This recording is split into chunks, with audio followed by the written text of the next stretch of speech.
Graça e paz, amados. O privilégio é todo meu, viu, Josimar? Também um pastor que eu tenho aprendido a admirar. E também a honra de estar aqui com vocês num momento tão importante de celebração da igreja, dos 39 anos, não é isso? 35, desculpem. 35 anos que a nossa igreja completa aqui em Lençóis Paulista. Graças a Deus. E eu vou convidar os irmãos a que leiamos no Salmo 139.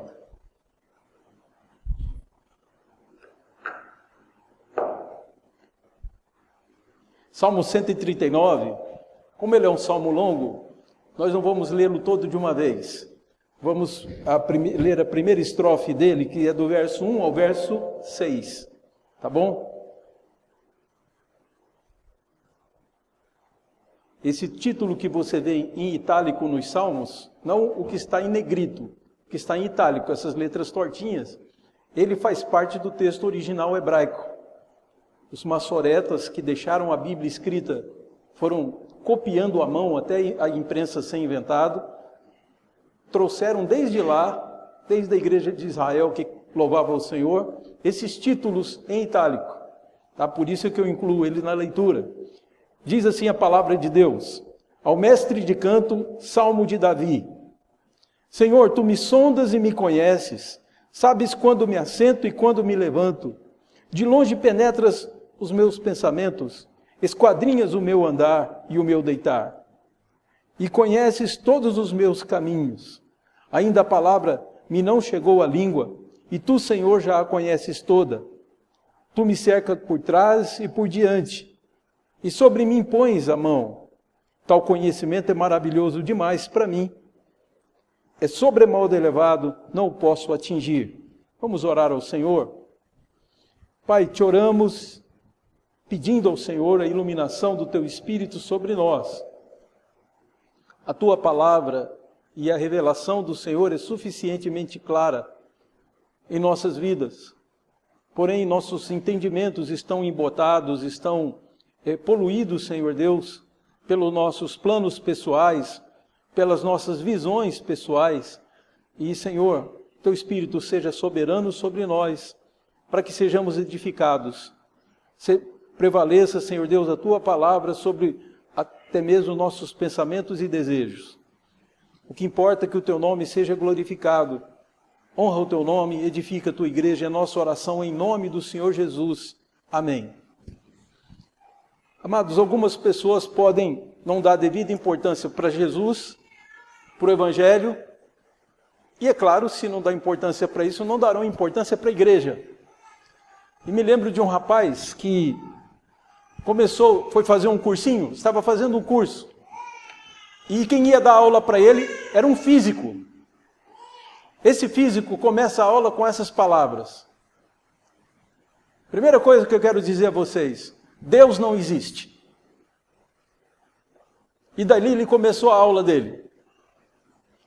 E aí, um aluno perguntou para ele, deixou a aula correr, foi pensando, aí disse para ele: professor, quantos fios de cabelo o senhor tem na cabeça?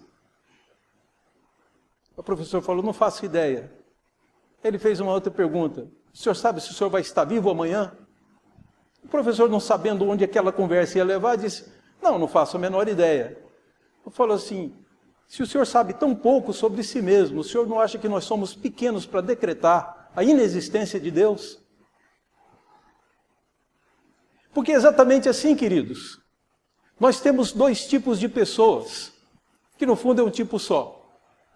Algumas pessoas que estão lutando contra Deus, abertamente, e alguns que se entregaram a Deus e agora lutam contra si mesmas para que Deus seja glorificado na sua vida. Só tem esses dois tipos de gente.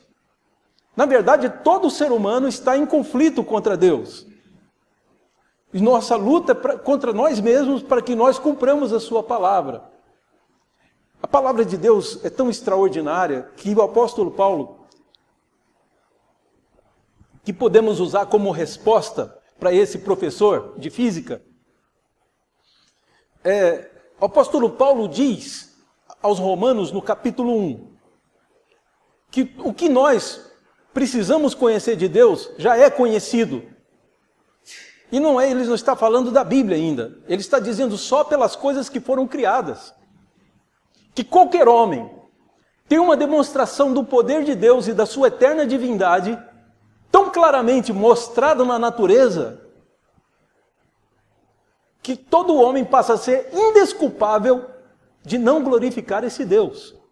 Ele não tem desculpa, porque Deus claramente se revela nas coisas que foram criadas. Isso é muito importante nós entendermos para saber por que boa parte da humanidade vai ser condenada diante de Deus. Porque eles não têm desculpa. Alguém que diz, nunca me falaram do Evangelho. Bom, isso é uma responsabilidade da igreja. A igreja tem que assumi-la. Porém, isso não serve de desculpa no dia do juízo. Porque Deus se revelou a todo homem pela natureza. E não bastando se revelar pela natureza, você vê isso claramente no Salmo 19, que fala do sol, como se fosse uma pessoa inteligente. O sol vai como noivo, não é isso? Salmo 19 diz que os céus proclamam a glória de Deus. Não tem voz, não se ouve nenhum som, mas em toda a terra se faz ouvir a sua voz. Então o Salmo 19 mostra claramente o que Paulo também diz, que Deus pode ser conhecido pelas coisas naturais. Mas nós, homens caídos, filhos de Adão, precisamos de mais do que isso. Por causa da queda, precisamos das Escrituras. Assim, todo homem é indesculpável se não louvar a Deus. E aqui Davi, talvez querendo escrever um louvor a Deus, porque ele era compositor, era poeta, entre muitas coisas que Davi era. Esse homem tem um currículo admirável. Pastor de ovelhas, ele era músico. A Bíblia diz, inclusive, aqui nos livros de crônicas e tal, que ele inventou instrumentos musicais para louvar o Senhor. Não é genial? E Davi é o maior salmista. O maior número de salmos que nós temos na Bíblia é de Davi. E Davi agora vai escrever um salmo, eu imagino que ele pensou, o que eu vou dizer de Deus que já não se disse? O que eu posso dizer de Deus? E ficou imaginando Deus. Pensando o que eu conheço sobre ele. E aí esse salmo acaba nos mostrando o Deus que pode ser conhecido pela observação da natureza, só que por esse caminho nenhum homem tem conhecido. É preciso a igreja ir lá, evangelizar e tal. Então o que acontece? Davi expõe o que ele conheceu de Deus. Vai falar um pouco sobre o efeito desse conhecimento deve ter sobre nós. Que efeito que tem? Mas ele vai compartilhar com você o que ele conheceu. E demonstrar claramente que é uma tolice querer brigar com Deus, lutar com Deus.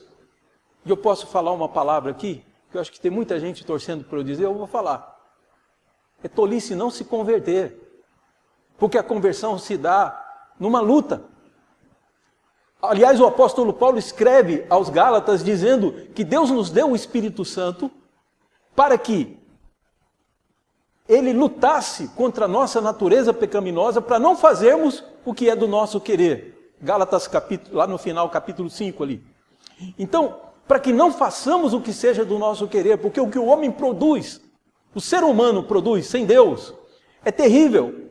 É morte, brigas, porfias, prostituição. É isso que Paulo diz. São coisas terríveis, ele chama de obras da carne. Mas o Espírito Santo produz no homem, e esse homem produz no mundo paz, alegria, longanimidade, benignidade, mansidão, domínio próprio. Portanto, e aí vou dar uma dica, muitos já devem saber, mas a sociedade bíblica te dá uma ajuda para você reconhecer quando tem uma estrofe. Porque quando o hebreu transcrevia com a mão, ele tinha uns sinais para mostrar que ali terminou a estrofe. Quando é na prosa, como o livro de Reis, a gente chama parágrafo. Quando é poesia, como é nos Salmos, a gente chama de estrofe. A estrofe é um desenvolvimento de um pensamento que está dentro do contexto do tema do Salmo, mas a estrofe é um pensamento particular, é uma divisão. Ele fala sobre um assunto, sobre outro, sem fugir do tema. É assim que se faz poesia. E é interessante que nessa poesia aqui, como é que eu sei que a primeira estrofe termina no verso 6? É porque o verso 7 começa com uma letra mais grossa, você notou aí? Se você tem a versão revista e atualizada, você vai notar que aí começa a segunda estrofe. Isso é para os salmos. No livro de Atos e tal, é usado para os parágrafos. Então, quando começa um novo parágrafo, uma nova estrofe, você tem uma letrinha mais escura. Então, vamos respeitar o pensamento de Davi e vamos nos concentrar primeiramente na primeira estrofe, que é do verso 1 ao verso 6. Ele está dizendo, fazendo uma comparação entre ele e Deus, como diz o profeta Isaías, quem conheceu a mente do Senhor? Quem foi o seu conselheiro? Presta atenção, tem algum homem, algum anjo que possa dizer que conhece o pensamento de Deus? Nós conhecemos porque Ele nos revelou e Jesus nos revelou. Mas se Ele não revelar, nós não temos meios de chegar ao céu.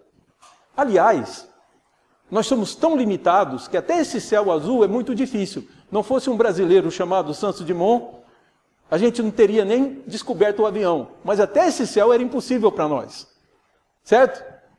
Foi preciso inventar um aparelho, graças a Deus pela vida desse inventor brasileiro. E essa invenção hoje ajuda muito a humanidade. Mas lembre-se, a gente não tem condição nem desse céu. Imagina chegar no céu de Deus. Pois Deus, sabendo que nós não podemos chegar lá, Ele veio a nós e se revelou a nós. E agora Davi conhece Deus. E ele vai compartilhar com você o que conheceu. E aí você vai ver que é uma tolice tentar lutar contra Deus. Sabem por quê? Em primeiro lugar, porque Deus sabe tudo sobre você. A melhor revelação que nós temos na vida sobre Deus é Jesus. O livro de Hebreus, inclusive, nos diz que Jesus é a expressão exata do ser de Deus. E aí eu quero só lembrar umas coisas para você. Natanael riu quando Filipe disse para ele, nós achamos o Messias, o Salvador que os profetas prometeram. É o Jesus de Nazaré. Nazaré era uma aldeiazinha sem importância. Então, Natanael riu e disse, pode vir alguma coisa daquela espelunca lá, de Nazaré, pode vir alguma coisa boa? E ele disse, venha e veja. Quando ele encontrou Jesus, Jesus disse, está aí um verdadeiro israelita em quem não há segundas intenções, não há malícia, não há dolo. Falou bem de Natanael. Porque Natanael fez alguma coisa debaixo da figueira, ou ele orou a Deus, ou ele tomou uma decisão de não cometer um pecado. A questão é que não tinha como Jesus saber disso. E aí ele disse assim, de onde o Senhor me conhece? Era a primeira vez que ele via Jesus e falou assim, antes que Filipe fosse te chamar, eu te vi debaixo da figueira. E Natanael se dobra, se prostra e adora Jesus. Mas veja só, não é só esse caso. O apóstolo Paulo achava que Jesus era um mito. Como esse físico, ele achava que Jesus estava morto. E que esconderam o corpo de Jesus. E decidiu acabar com a igreja cristã. Aí Paulo sai a caminho de Damasco, que é a capital da Síria, e vai matar a igreja, torturar pessoas, e ele leva uma autorização para matar, torturar e fazer os homens blasfemarem. E ele sai com essa autorização, só que no caminho, uma luz mais clara que o sol ao meio-dia, brilha, a ponto de Paulo e seus companheiros de viagem ficarem cegos. E ele escuta uma voz que, segundo Paulo conta, falou em língua hebraica com ele, a língua dos judeus, a língua dos patriarcas, porque o judeu da época de Paulo falava aramaico. Mas Paulo sabia bem o hebraico, porque ele foi educado na sinagoga. E aí, Jesus fala em língua hebraica para ele, Saulo, Saulo, por que você me persegue? Veja só, Jesus sabia o nome dele. Está vendo que não dá para lutar com Deus? E ele perguntou, quem és tu, Senhor? Apavorado, porque aquela luz que cegou tão forte. Imagina o sol ao meio-dia no Oriente Médio. A luz era mais clara que o sol. Paulo, assustado, disse, quem és tu, Senhor? Não te persigo não, porque eu não sei nem quem o Senhor é. Quem és tu? E Jesus disse, eu sou Jesus a quem você persegue. Sabe o que eu acho lindo nessa passagem, queridos? Eu sou igreja. Desde os meus 16 anos, eu sou da Igreja Presbiteriana do Brasil. Jesus não disse, eu sou o Senhor da igreja que você persegue. Ele disse, eu sou Jesus a quem você persegue. Quem persegue a mim, persegue a você, está lutando contra o Senhor. Jesus não faz distinção entre ele e a sua igreja. Se perseguem a igreja, estão perseguindo o Senhor Jesus. Olha que coisa linda. Como Jesus me acolheu muito mais do que eu acolhi a Ele. Então observe, o que esse salmo está dizendo, só dar mais um exemplo, porque esse exemplo também é fantástico. O Deus que conhece todas as coisas, não dá para lutar com Ele. Quero lembrar para você de um homem baixinho, chamado Zaqueu. Conhece a história? Ninguém gostava dele na cidade, ele falou assim, o Messias está vindo, todo mundo se preparando, não vou deixar eu ver, que o povo vai juntar na rua, e eu quero ver a cara do Salvador, o rosto do Salvador. Quero saber como é o rosto dele. Ele nunca sabia, nem sabia quem era Jesus, mas ele sabia que ia passar, ficou curioso, e subiu numa árvore, não é isso? Ele queria saber quem Jesus era, e Jesus sabia até o nome dele já. Ele passa de baixo, olha para a árvore, e Zaqueu está lá olhando para ele. Ele diz, Zaqueu, desce depressa, porque eu escolhi a sua casa para eu ficar hoje. Ele queria saber quem era Jesus, e Jesus já tinha escolhido a casa dele para ficar. Dá para lutar com Deus que sabe os nossos pensamentos? Eu não sei nem o seu pensamento. Os demônios não sabem o que eu estou pensando, eles podem inferir. Por estarem aqui há mais de 8.000 anos, conhecer o ser humano, eles podem, pelo meu olhar, meu gesto, imaginar o que eu estou pensando. Mas minha mente, só o Senhor conhece. E aqui, o salmista está louvando a Deus porque ele está repetindo exatamente tudo que nós vimos aqui no Novo Testamento, você vai poder ver de novo. Veja que o salmista diz exatamente, Senhor, Tu me sondas e me conheces. Veja só os nossos movimentos, como Deus conhece, nem nós prestamos atenção. Toca o telefone e você vira para pegar o telefone e atender, não é? Você não vai lembrar isso na hora de dormir. Só que o Senhor sabe todos os seus movimentos. Diz aqui, Senhor, Tu sabes quando eu me assento, quando eu me levanto. E de longe penetra os meus pensamentos e até examina minuciosamente o meu andar e o meu deitar. Então os movimentos todos Deus conhece. Deus está vendo tudo o que eu faço. E conhece todos os meus caminhos. Verso 4. Deus conhece o nosso pensamento, nossos movimentos, mas Ele conhece até mesmo aquilo que você vai falar antes que você diga. Aliás, Jesus disse isso.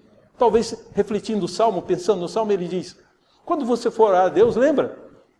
Deus já sabe o que você precisa antes de você pedir, mas peça.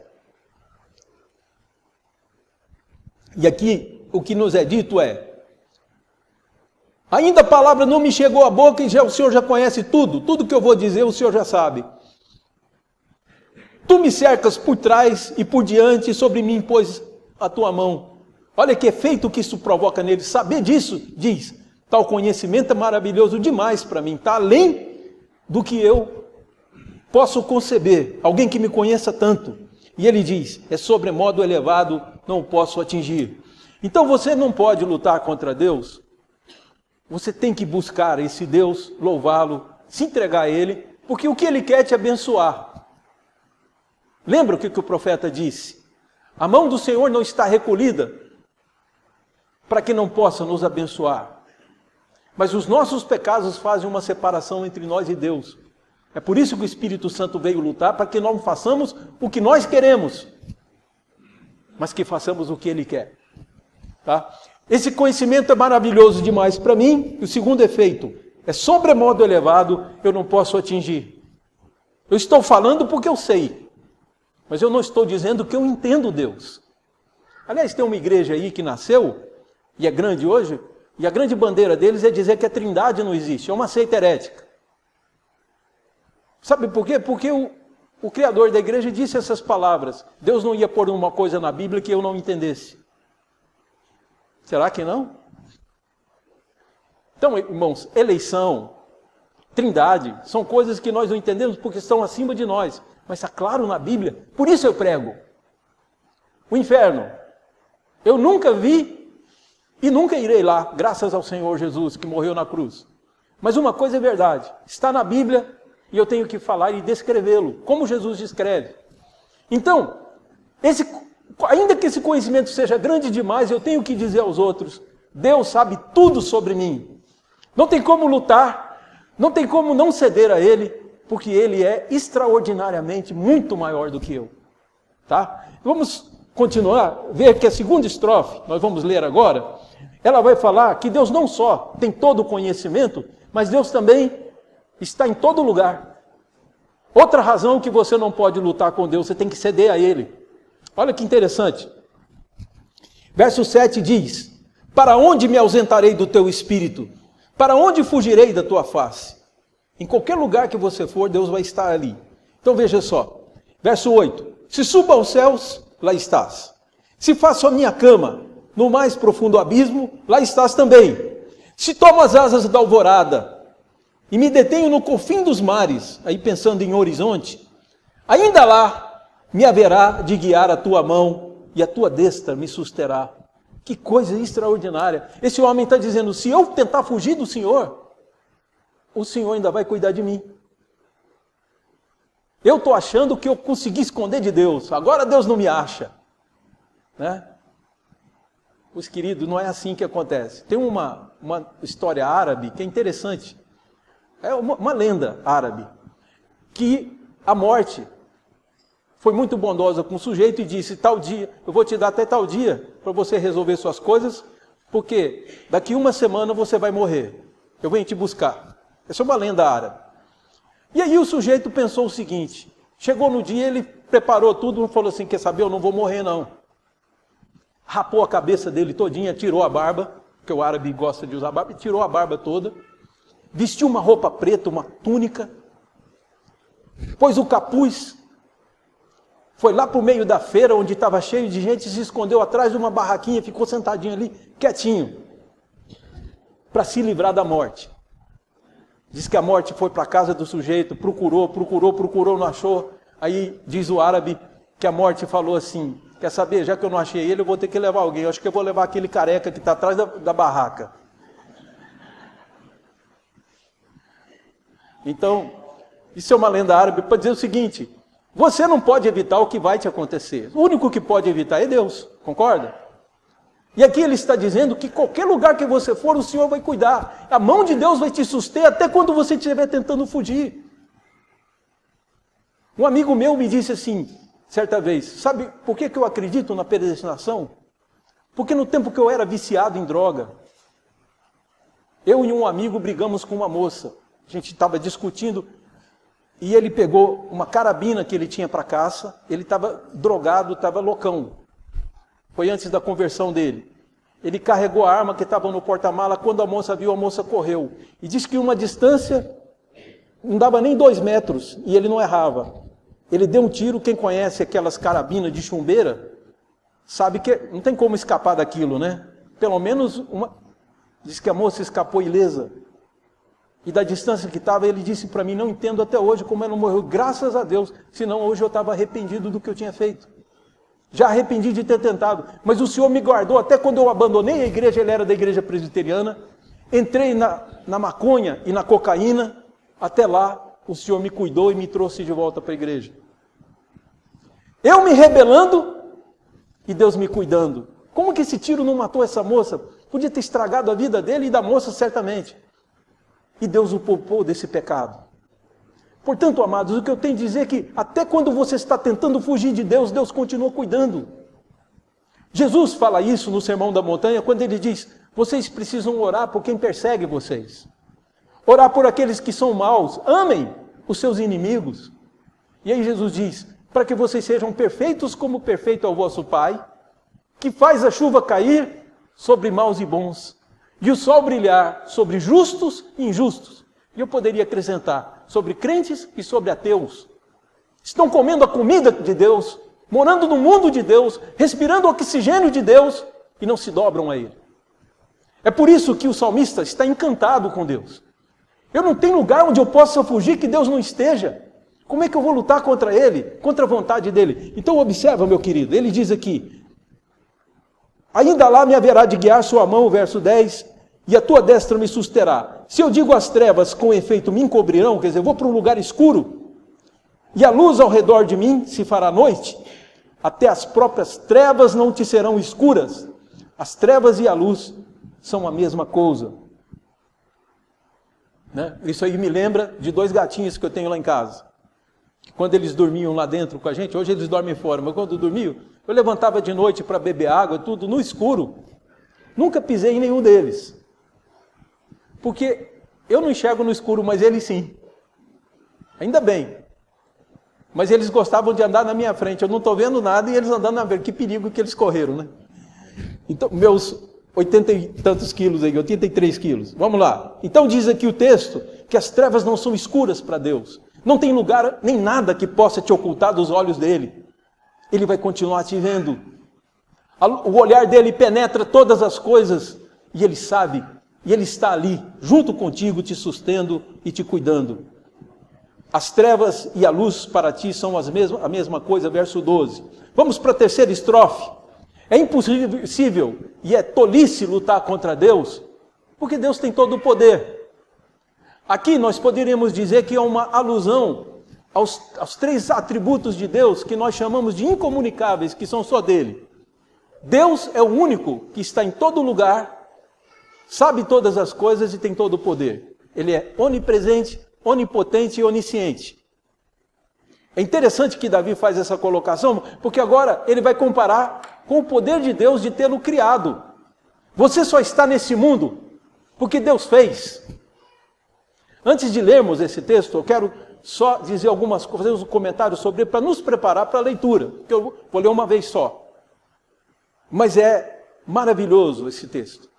Uma observação que eu vou fazer é que a primeira coisa que ele vai falar sobre Deus, que Deus viu você quando você estava no ventre da sua mãe.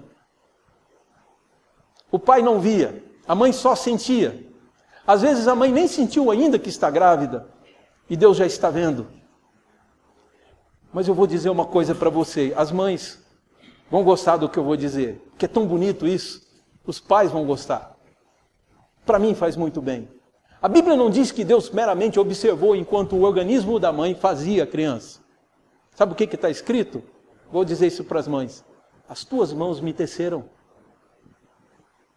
O apóstolo Paulo escreve no versículo 10 do capítulo 2 aos Efésios, somos feitura dele. A ideia lá é que somos como uma escultura. A palavra grega é poemê. É um poema, daí que veio a palavra poema. Mas a ideia é que Deus fez uma escultura de carne.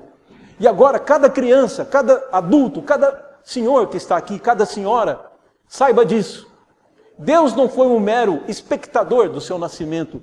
Ele te fez com as próprias mãos. As tuas mãos me teceram. Sabe por que há alguns bons sentimentos no nosso coração, mesmo sendo nós maus? São as impressões digitais de Deus. Somos obra da mão de Deus. Eu não sei se você viu um vídeo, depois você pode procurar. Eles estão chamando esse vídeo de assinatura de Deus, porque os homens que estudam o DNA humano descobriram uma sequência de números. Não sei se você sabia disso. Alguns números tal do DNA que se repetem em todo o DNA do ser humano.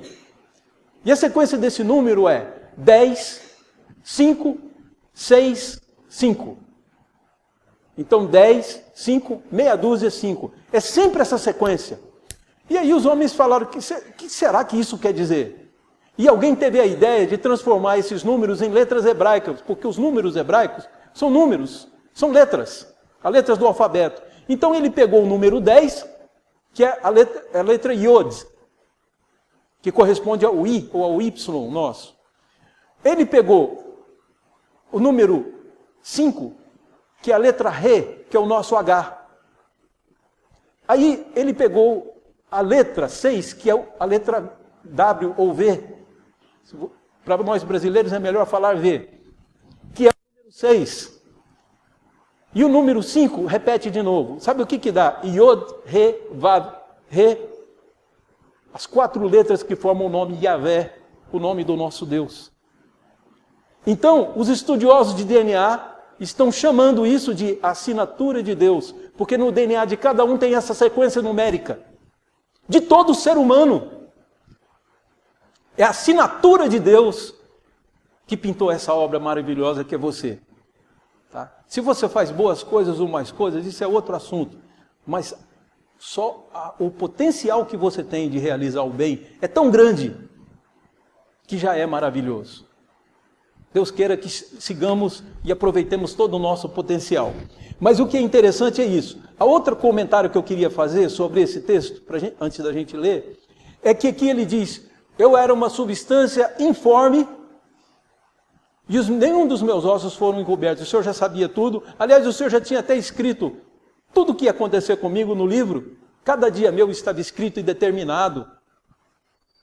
Olha que coisa, dá para lutar contra um Deus desse? Dá para dizer não para Ele, dizer não para Jesus? Não tem como. Então, eu queria só mostrar para você que quando diz que aqui substância informe ou uma substância sem forma, a expressão hebraica aqui é bolinho de carne, uma bolinha de carne.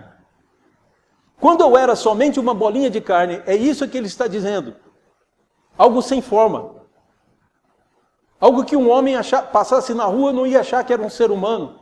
Pois Deus, quando a gente era assim, né? E num momento da sua criação você foi menor do que um grão de pimenta, você foi menor que o grão de mostarda, você teve um momento que você foi somente, praticamente uma célula encontrando outra. Não é isso?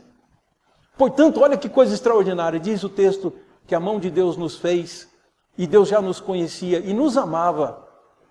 Estava cuidando de nós quando a gente estava sendo tecido pelas mãos dele no ventre da mãe. Veja que aqui é uma alusão a todo o poder imenso que Deus tem. Vamos lá. A terceira estrofe começa do verso 13, vai até o verso 18. Diz assim: pois tu formaste o meu interior, tu me teceste no seio da minha mãe. Veja só, pois, liga com o texto anterior. Falou, é impossível fugir do Senhor, porque tu és o Deus que me fez o meu interior e me teceu no seio da minha mãe. Graças te dou, visto que por modo assombrosamente maravilhoso o Senhor me formou. As tuas obras são admiráveis, e a minha alma o sabe muito bem. Os meus ossos não te foram encobertos, quando eu no oculto fui formado e entretecido nas profundezas, como nas profundezas da terra. Os teus olhos me viram, um bolinho de carne, uma substância ainda informe, sem forma. E no teu livro foram escritos todos os meus dias, cada um deles escrito e determinado, quando nenhum deles havia ainda. Que preciosos para mim, ó Deus, são os teus pensamentos. E como é grande a soma deles. Se os contasse, excedem os grãos de areia. Contaria sem jamais chegar ao fim. Os pensamentos de Deus. Eu, querido, estou aqui nesse mundo não faz tanto tempo. Davi viveu um tempo muito anterior a mim. Davi, na verdade, viveu por volta de 1000 anos antes de Cristo. Nós estamos em 2000 depois de Cristo. Como é que eu posso pensar em lutar contra aquele que é eterno?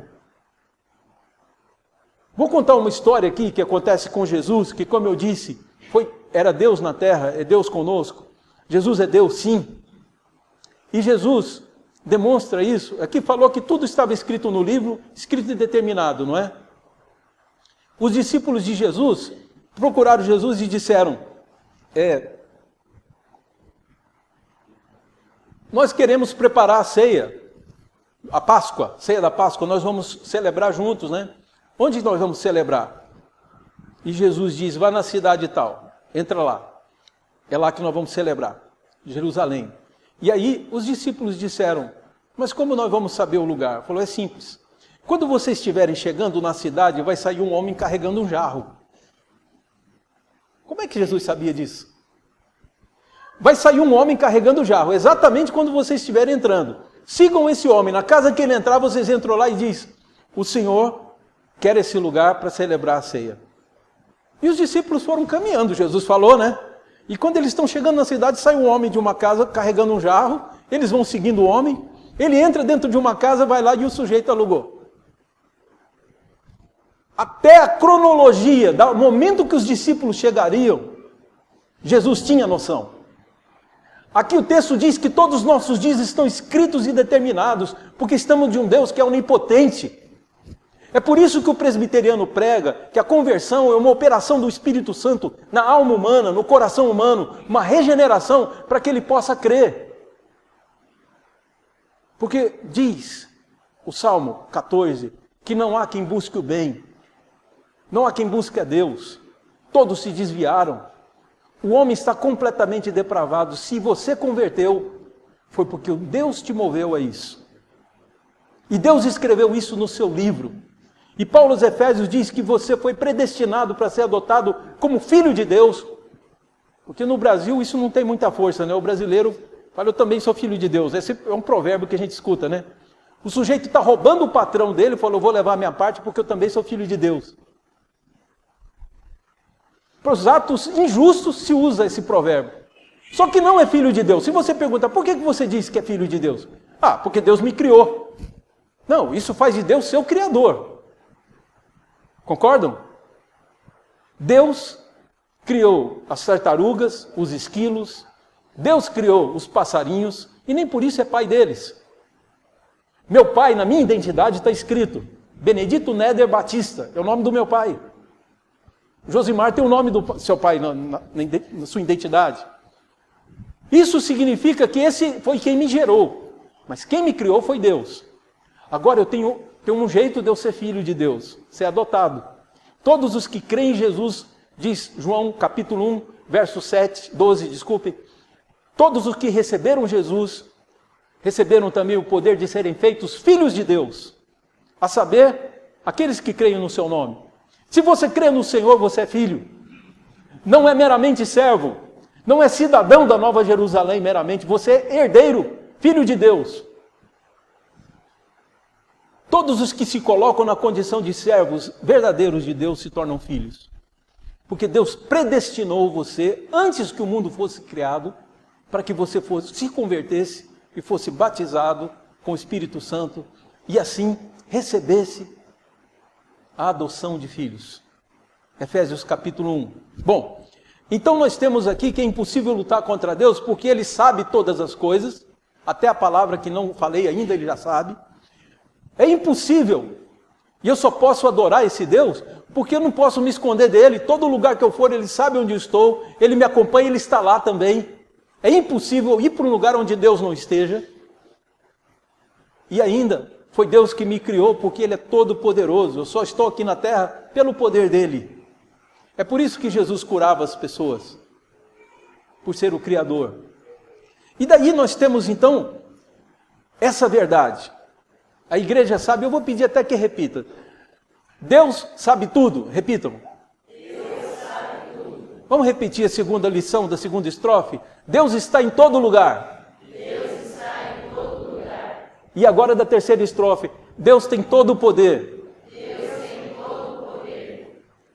O que isso deve provocar em mim? Porque uma teologia que não produz uma mudança, um conhecimento é extraordinário. Todo conhecimento provoca mudanças em você. Às vezes provoca para o mal, se for um mau conhecimento. For, na verdade, uma mentira. Mas todo conhecimento, ele provoca alguma reação em nós. O que é que provocou em Davi?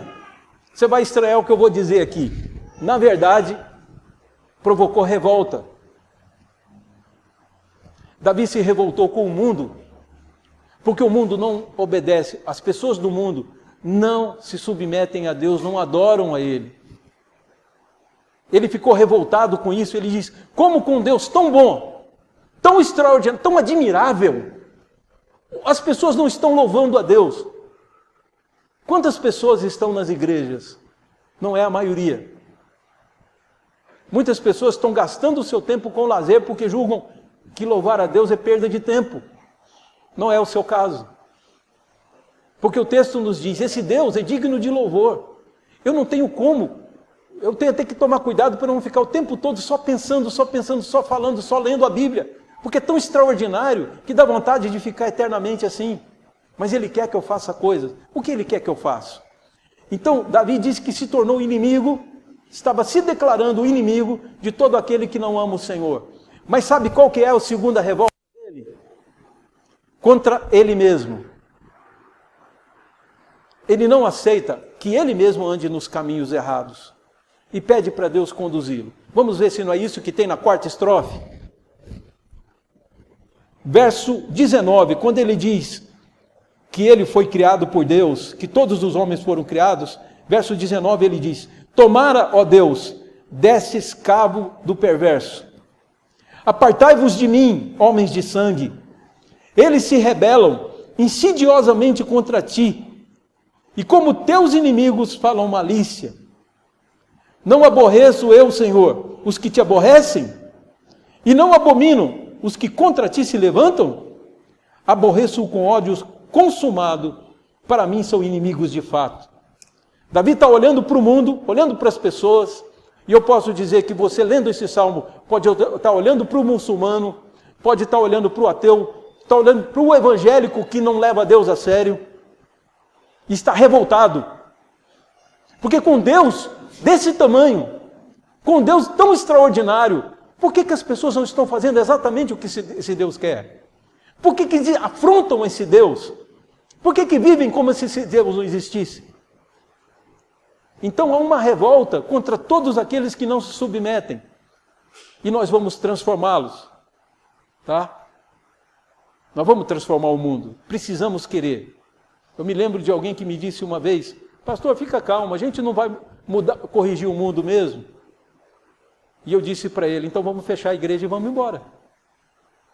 Se eu não entendo que a igreja é um instrumento de transformação da sociedade para submissão a Deus, não tem por que ter igreja.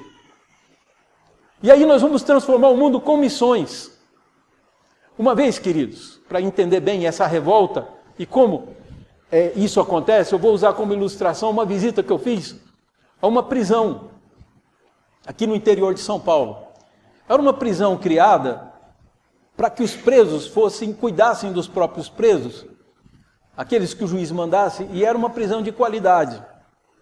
Quem não se comportasse ia perdendo pontos, quem falasse o palavrão perdia pontos.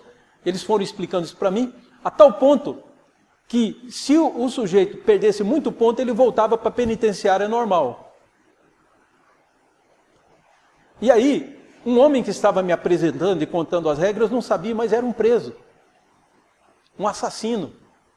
Estava cumprindo pena e eu não sabia. E o homem foi me explicando, mostrando que as celas eram abertas e que a pessoa não podia sair sem permissão do tutor dele dali. Mesmo com a cela aberta, ele não saía. E foi contando as coisas que tinham lá e tal. Mas o que foi mais interessante é o que ele disse no final. Ele disse: sabe por que está funcionando bem essa prisão, pastor? Eu falei: por quê? Ele disse: porque aqui nós temos a pena de morte. Eu falei: como assim? Isso ele estava me mostrando a solitária. A solitária era uma cela aberta, com uma Bíblia colocada, que quando a pessoa falasse um palavrão, ou cometesse uma falta, ou brigasse com alguém, esse prisioneiro ia ficar lá, lendo a Bíblia, para pensar no que ele fez. E mesmo com a cela aberta, ele não saía. Então ele disse: nós temos pena de morte aqui. É por isso que funciona. E eu perguntei: pena de morte? Ele falou: foi preciso matar o assassino e o ladrão que existia dentro de mim, para o homem de Deus poder nascer. É isso que nós temos que entender, o poder do Evangelho. Porque ele chega num assassino e o homem muda de vida. A minha revolta contra o mundo não tem que produzir um homem em mim que vai com bombas, vai tentar matar o ser humano, porque Deus não quer isso. Mas Deus me deu o Evangelho. E vai saindo, vai destruindo o mal. Mas esse homem não está só revoltado com o mundo, que é muito fácil pôr a culpa no mundo, né? Agora eu falo assim: sonda, meu Deus, vê se é em mim, prova-me. Vê se é em mim algum caminho mau. Eu não quero ser como eles, muda a mim. Me faça diferente. Isso é humildade, queridos. A gente está cercado por pessoas tão boas, tão corretas, que se chama igreja, que a gente perde de vista que somos homens comuns, corrompidos. Pecadores lavados no sangue de Cristo, a gente perde de vista. E chegou o momento em que nós não podemos fazer isso mais. Peça a Deus para mudar você. Se disponha a mudar o mundo, se disponha a se apartar do mal e levá-los a uma transformação através das missões, mas se proponha a mudar você mesmo. Veja o resto da última estrofe. Ele diz, no verso 23, sonda-me, ó Deus, e conhece o meu coração, prova-me, e conhece os meus pensamentos, Vê se há em mim algum caminho mau e guia-me pelo caminho eterno. Que bênção! Olhar para Deus me faz ver o quanto que eu sou pequeno, o quanto que eu preciso ser transformado, o quanto que ainda não estou no ponto que devia estar. Olhar para Deus me faz ver que o mundo precisa de transformação. E eu e você cremos. Estamos na igreja por isso. Porque cremos que o Evangelho é o poder de Deus para a salvação de todo o que crê. Por isso nós não temos vergonha dele. Essa é a verdade, querido, que nos é colocada. Que Deus é onisciente, Deus é onipresente, Deus é onipotente. E eu tenho, e a humanidade toda tinha que se submeter a Ele. Se eu não conseguir a humanidade, pelo menos a mim, eu tenho controle sobre isso. Mas eu tenho que, minha atitude tem que ser de me curvar, adorar, me submeter e fazer a vontade dEle. Certo, queridos? A bênção desse salmo é o poder transformador que a palavra de Deus tem em nós. É por isso que essa igreja luta por ser uma igreja bíblica. Porque está, inclusive na Constituição do Brasil, o preâmbulo diz, escrito e determinado até pelo doutor Ulisses Guimarães, a seguinte frase: e conhecereis a verdade, e a verdade vos libertará. Está na Constituição do Brasil, de 88. São palavras do nosso amado Senhor Jesus, que por mais que o inimigo tente distorcer, encobrir, poluir a visão das pessoas e a mente das pessoas, Jesus ainda é Jesus, queridos. E Deus ainda é Deus. Por isso eu não posso ter vergonha do Evangelho. Eu vou tentar transformar o mundo. Essa é a minha obrigação. Sou devedor de sábios e ignorantes, gregos e bárbaros, disse Paulo. Eu sou devedor de todo homem, enquanto não me entregar a mensagem que Deus me deu para ele. Você é devedor. Se você diz, eu não sou muito bom para evangelizar, procura treinamento. Peça ao seu pastor para te dar um treinamento. Peça aos presbíteros, aos professores de escola dominical, para você se treinar. Mas não pense que você está livre dessa obrigação. Você tem um conhecimento que o mundo não tem. Compartilhe com eles, estão precisando saber que o Deus deles, o Deus criador deles é esse. E pode ser o Deus salvador se eles se submeterem a ele. Deus nos abençoe, queridos. Tá? Louvo ao Senhor pela vida de cada irmão e por tudo que Deus fará por vocês, aos habitantes dessa cidade de Lençóis Paulista, pela igreja presbiteriana. Tenho absoluta certeza que Deus vai fazer uma grande obra, que Ele já está fazendo e muito mais fará. Amém.